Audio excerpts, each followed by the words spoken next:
1 Peter 3:7, it says this, "In the same way, husbands, give honor to your wives, treat her with understanding as you live together. She may be weaker than you are, but she's your equal partner in God's gift of new life. Treat her as you should, so your prayers will not be hindered." I want to read that again. "In the same way, husbands, give honor to your wives. Treat your wife with what? Come on, with what? Understanding." I know this is a verse that is addressing how husbands should treat their wives, but I really believe that buried in this text is a principle that all of us can apply in our relationships. I want to go to one more verse before I get started. It's Proverbs 4:7, and it says this, "Wisdom is the principal thing, therefore get wisdom. And in all you're getting, get what? Get what? Understanding." Today, I want to talk to you about the principle of understanding. I've said this throughout the day, and I want you to get this, is that God is not a respecter of people, but He is always a respecter of principles. Here's what that means. That means this. Your life can move to the next level, not because God likes you, but because He has given principles for you to live by. And if you will grasp them and live them, everything in your life can change. I feel like I'm on a mission this weekend. I preached the men's summit on Friday and really encouraged men to go to the next level. And as I was asked to preach this weekend, I felt like that I was supposed to encourage relationships today. So whether you're married, whether you're single, whether you're going to be married, you're engaged, maybe you're divorced, I don't know where you are. But today I want to encourage you by talking to you about this principle of understanding. We're in this series, The Reach of Jesus, and I told them so many times as God is describing His love in the Bible, He compares it to marriage. And I believe one of the greatest ways that you can be a witness to everybody around you without ever saying a word is to live a godly life in your marriage in front of them. You know, today I got to come with Danielle, my wife. She's beautiful. I love her. I'm so glad you're here. But the truth is this, we weren't always like we are today. We're celebrating our 13th year of marriage last weekend, and so we're spending a couple extra days in Las Vegas. But can I be honest with you in here? The first 3 years was hell. We got married 7 months to the day after we met. We did not know each other. We didn't know, we hadn't been through all the seasons together. We hadn't seen each other sick. We hadn't seen each other angry. We hadn't seen each other going through a tragedy. We hadn't seen each other go through all of this stuff. And so we jumped in this relationship because we had an attraction, but we didn't know everything about each other.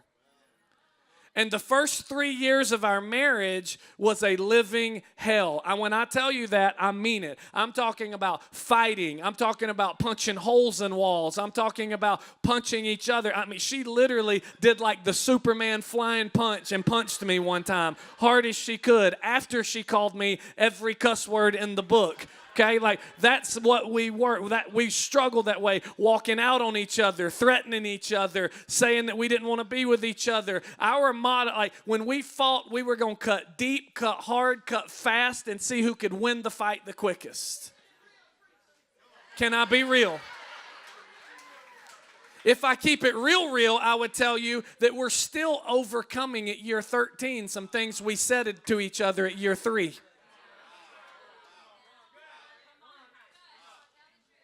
And I've been crying all day during worship because I feel like a person. I never thought there would be a day I would get to hold a microphone and tell somebody how to have a good relationship. And I feel honored because I said, God, this could only be you. You redeemed this thing. You redeemed this thing. And I'm just here to give you hope today. I don't care how far you think it's gone, it's redeemable this morning. I don't care how broken you think it is, God's going to resurrect it this morning. Because how many of you know we may be celebrating Easter in 2 weeks, but He's still resurrecting things today.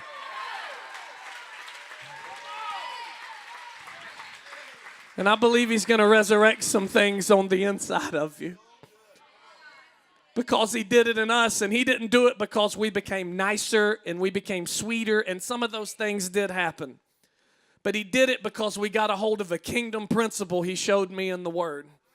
And it changed everything, and I want to share that with you today. I call it the principle of understanding. And so I have 4 quick points that I want to take you to a place where you can understand some things that can change everything in your relationship. And so would you write this down? Number 1, the first thing that there's going to have to be an understanding of is there's going to have to be an understanding of seasons.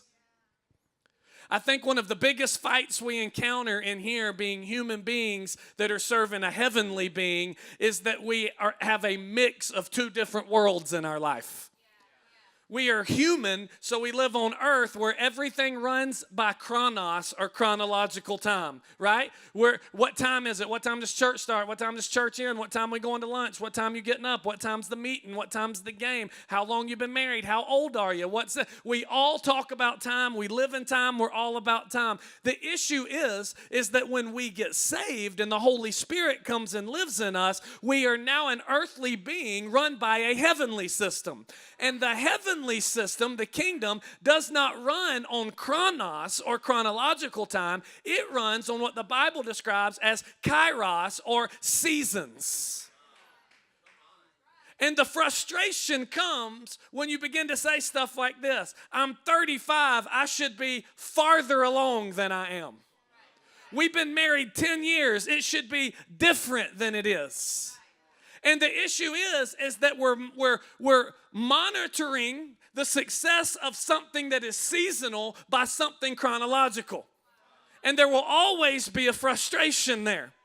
Because your marriage is not going to be as good as the years that you have been married. It's going to be as good as the amount of seasons that you have passed the test in to learn how to handle the next one that comes.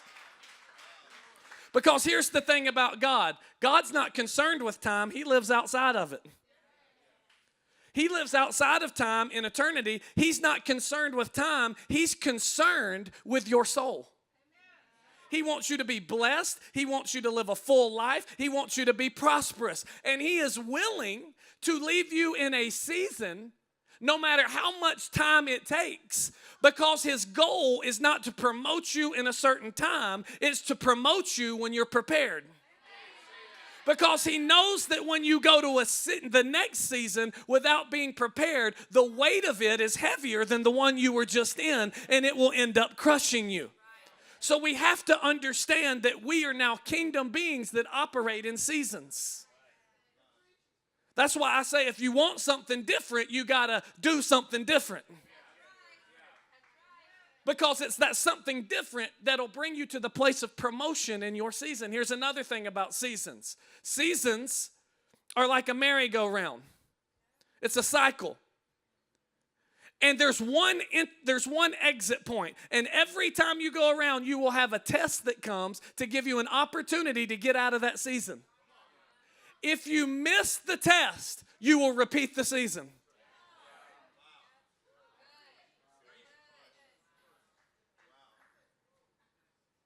Well, how do I know we're being tested? It's those moments where you don't feel like God's speaking.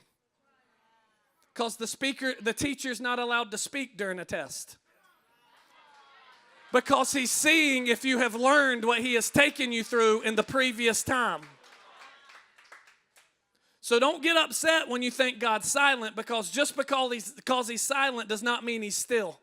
He's at work and he's waiting for you to pass that next season. Now, as I'm talking about seasons, I'm saying it for a reason, because there is something you have to understand. Your marriage operates in seasons.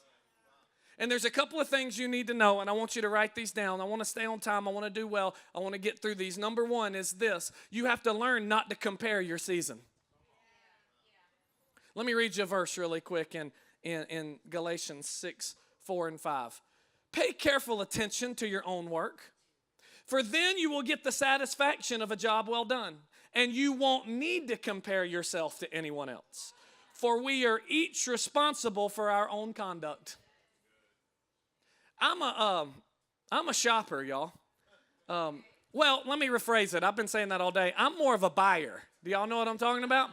Like, I don't like to walk around and just look. I like to walk around and shop. I got somebody with me over there, okay? Used to, before I knew any better, here's how I shopped. I would go mannequin shopping. I would go look at the mannequin and I would think, that looks good. I bet that'll look good on me. And I would buy everything on the mannequin. Until a couple of times I did that, and I would always end up disappointed.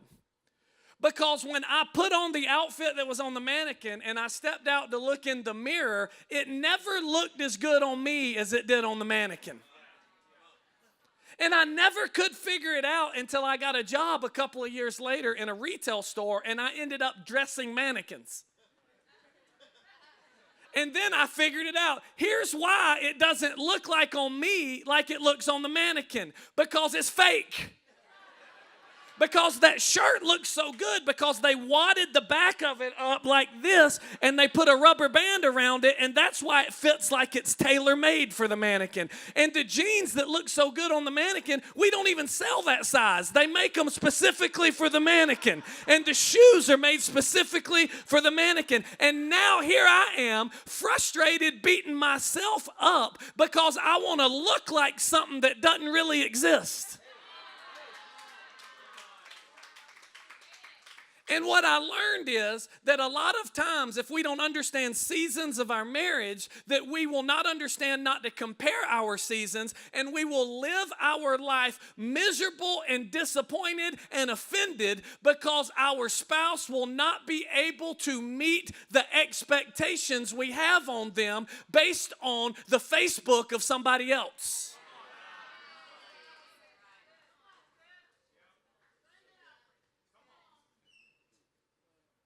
Are you with me? I hate Facebook and Twitter and Instagram and Pinterest. Do you know what the problem with Pinterest is? The problem is that you end up comparing your behind the scenes with their highlight reels. See, I've said this all services, I was going to show you a picture of my family. We just had family pictures, and these pictures are great. I enjoy showing them. I mean, we all got our Chelsea boots on and our skinny jeans and our denim. It's like denim on denim, and we all match, and everybody's hair looks good, and everybody's smiling, and the sun was setting just perfect. It was amazing. And if I showed you this picture, you would say, man, they're perfect. But what I should have done is video the in-between the pictures. I wish I could have showed you what it took to get my kid to smile. It took a bribe, it took some threats, it took some chasing around, it took some yelling, it took some wooden spoons coming out of a purse, it took all kinds of stuff to get them to smile for a 30-second picture. And what is the problem when we compare seasons is we will live in 30 years of misery because we're comparing our season to a 30-second picture of somebody else that they posted.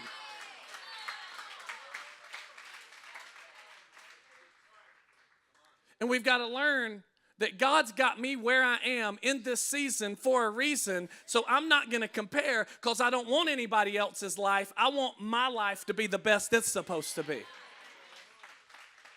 But here's the other thing about seasons. Not only can you not compare seasons, you don't need to outpace your season.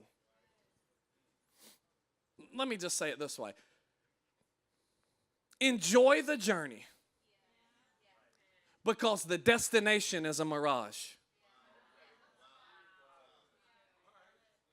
Enjoy the journey because the destination is a mirage. It's crazy, and I'm included, I'm preaching to me. It's crazy how we always want to be there. But here's what I've learned in my life. There is no there.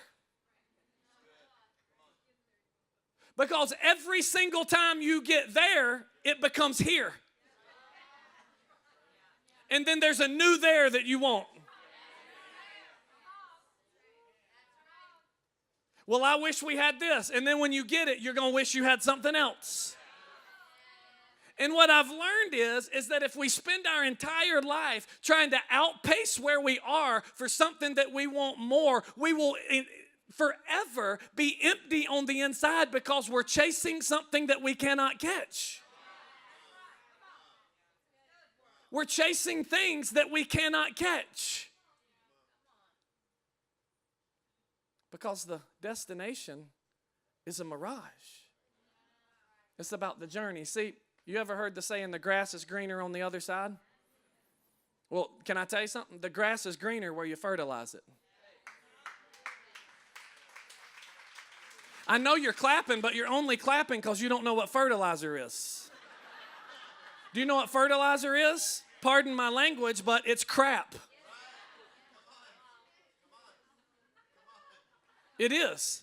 And what we do is we are wanting to run away from all the quote-unquote crap in our life. And God is saying, quit running away from what I brought to fertilize the relationship that you're in. Quit wishing you weren't in your mess and start using your mess to multiply all the goodness that I have on the inside of you. Do I got anybody with me up in this place that says, you know what? I'm going to quit wishing away my mess. I'm going to grab my mess. Oh, yeah, we argue a lot. All right, it's okay, though. Because we're going to work this season, and I'm going to spread some fertilizer here, and I'm going to spread some fertilizer there, and we're going to grow through this process.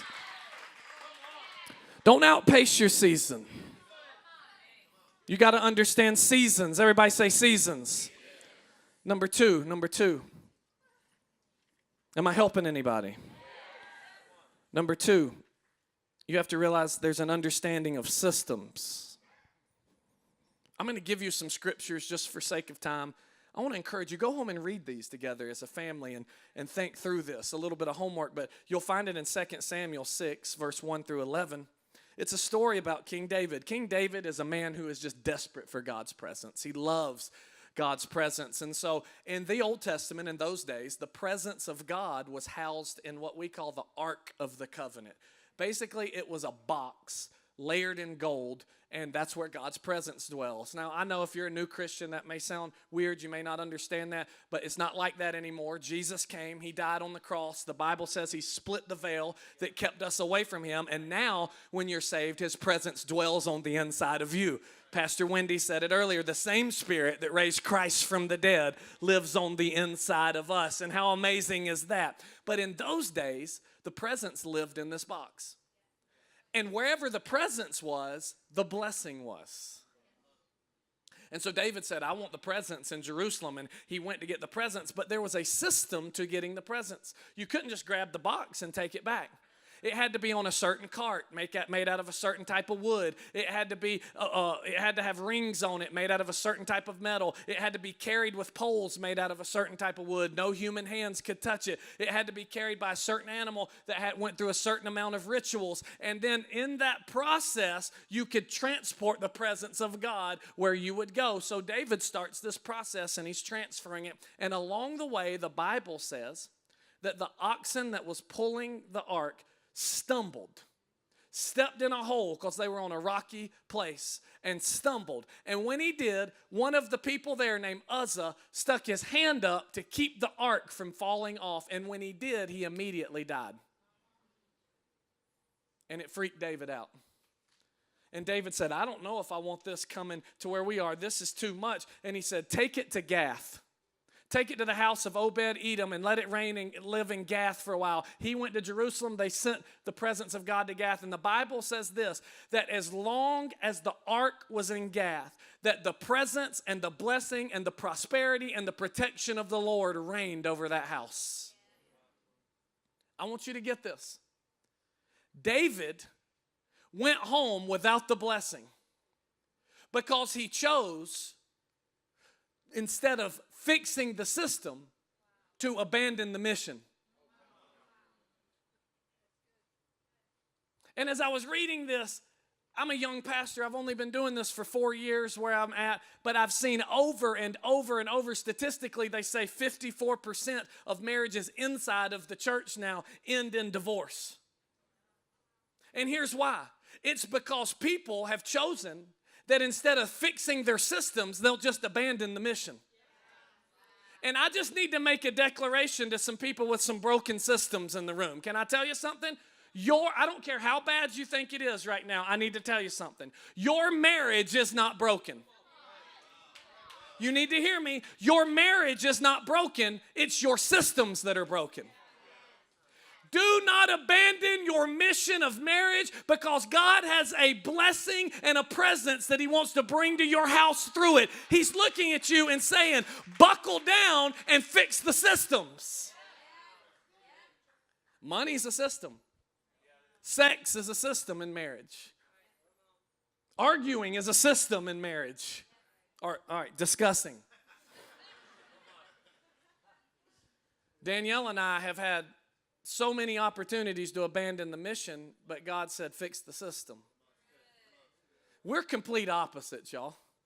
Whenever it comes to money, when we got married, she wanted to be debt-free, and I just wanted everything I saw. Okay? And so I brought debt into the relationship. I made poor decisions. I stopped and bought an amazing Jeep one time just off the bat without even telling her, and showed up and said, surprise, at home.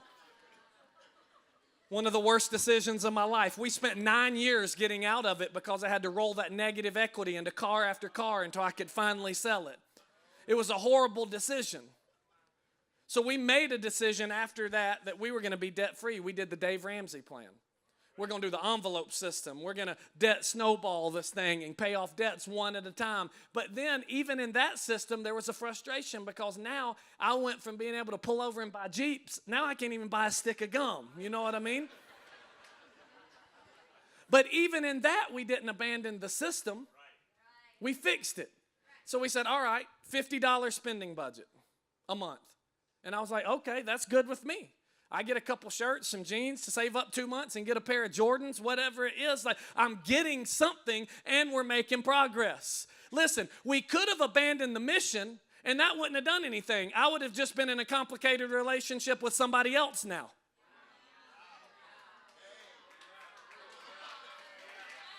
Instead, we fixed the system. And now I'm happily to tell you that except for our house, which we're working on, we are completely debt-free as a couple because we fixed the system. Listen, sex is a system in your marriage. Ladies, maybe your wife wants it twice a month. Guys, you want it twice a day. That's a broken system. It can bring complication. Come on, y'all got to be real. We can talk about this in church. Okay?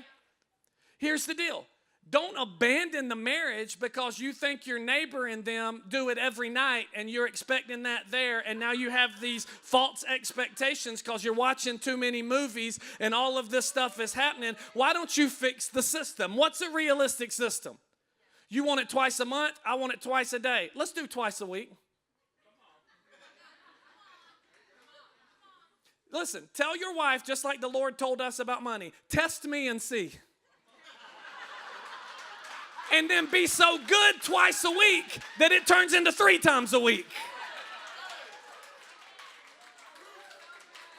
Don't abandon the mission. Fix the system. Is anybody with me? Danielle and I used to argue every day. Danielle and I used to argue every single day. So here's the system that we came up with. We're not going to get a divorce. Matter of fact, can I tell you the greatest decision we ever made, and one of the reasons we're together, is we committed in the beginning we would never even use the word divorce. That was a system before we even understood what a system was. But we used to fight every day because we thought it was so important to fight over these little bitty molehills in our life. Here's what we decided. We will only discuss our disagreements once a week on Friday night. If you got a problem with me on Monday, write it down. We'll talk about it Friday. No, I'm serious. Do you know what that did? It did a couple of things. Number one, by the time you read everything you wrote down on Monday, sometimes you scratched it off because it wasn't that important by Friday. But then you know what it did for us? It took us from fighting every day to fighting once a week. And eventually, it wasn't a fight once a week because we learned healthy confrontation. But it had to start with a system. You know what the easy way out is? Abandon the mission. You know what the blessed way out is? Fix the system. You got to understand systems. Number 3, you got to understand science. The point of this is, and I got to go because I'm running out of time. The point of this is we're created different, and it's how it is. You can't expect each other to be something that you can't ever be. Men are visual, women are emotional. That's it. You can't beat him up because you can't tap into the emotional level you think he should have. And you can't beat her up because she doesn't get to the point immediately because you show her something physically. Well, can we use sex for an example? Men, she gets out of the shower, you're ready immediately. You'll follow her to the closet. She's not ready immediately because sex for a woman doesn't start at 8 at night. It starts at 8 in the morning because she's emotionally connected. She's not visual. Men, you get out of the shower, she's like, gross. Put a towel on. Scientific study they did, I read an article, men have 7,000 words a day that we speak. Women have 20,000. We can't expect the opposite out of each other. When he has just been in a business meeting all day and used up 6,999 of his words, and he gets home from work and you say, how was your day? And he says, good. Let him slide on that one. It's not because he don't like you, it's because he only had one word left. But hold on now, I'm an equal opportunity preacher. So men, you got to make room for your wife's 20,000 words. Because when she works all day and she used 7,000, when she gets home, she's still got 13,000 left over. And so you can't be saying things like, get to the point. No, don't make her get to the point. Let her tell you what the smell was in the bathroom while she was brushing her teeth that morning and what the sun looked like on the way to work, because she needs to get it out, and she needs to know that you think she's important enough to let her get it out. Don't try to change the things in somebody that are not being able, that we can't change.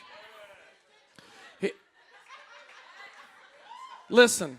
This is why you got to understand this. Here's why you got to understand this. Don't miss this. Because when you understand that you are created different, you will change your speech from saying that your differences are incompatibilities to saying that they're a partnership blessed by God.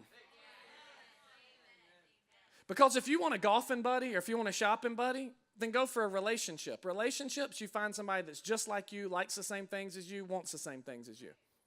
But those aren't good people to marry.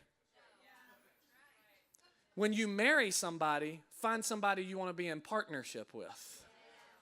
If you were to start a business and go into partnership, you would never pick somebody that likes all the things you like, has the same strengths and the same weaknesses, or you would have a failed business. Because it's your differences that cover each other's back. Can I tell you something in here? I just feel God in this moment right here. Celebrate the differences in your spouse. Because they were brought to you to help you succeed on another level. Here's the third thing, or the fourth thing. You understand the seasons, the systems, the science, and this is the last thing, but it's the most important thing. You have to understand the spiritual. Let me read this and I'm done. Ecclesiastes 4, 9 through 12. 2 people are better off than one, for they can help each other succeed. If one person falls, the other can reach out and help, but someone who falls alone is in real trouble. Likewise, 2 people lying close together can keep each other warm. Listen to this. But how can one be warm alone? A person standing alone can be attacked and defeated, but 2 can stand back to back and conquer. 3 are even better. For a triple braided cord is not easily broken.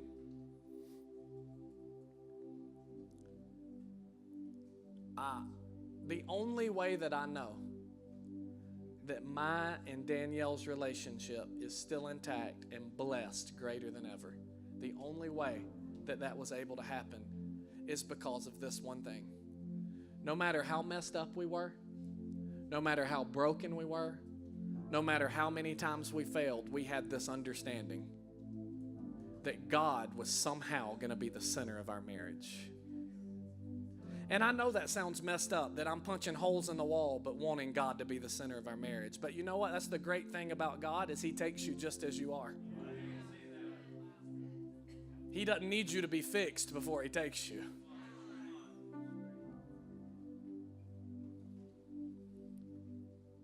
And what changed us forever is when we started understanding our seasons and fixing our systems. And then when we said, you know what? It's not just me and it's not just you. It can't be two cords. It's got to be a triple braided cord. And here's what that means. It means, Danielle, it's me and you wrapped around Jesus. And I know we're broken right now, but we're going to wrap around Jesus anyways. Because here's the truth. Jesus loves to use broken vessels, because it's the cracks in them that allows the light to shine through. And I know you may feel broken right now, and I know your marriage may feel broken right now, but can I tell you something? If you'll put Jesus in the center, He can mend every part.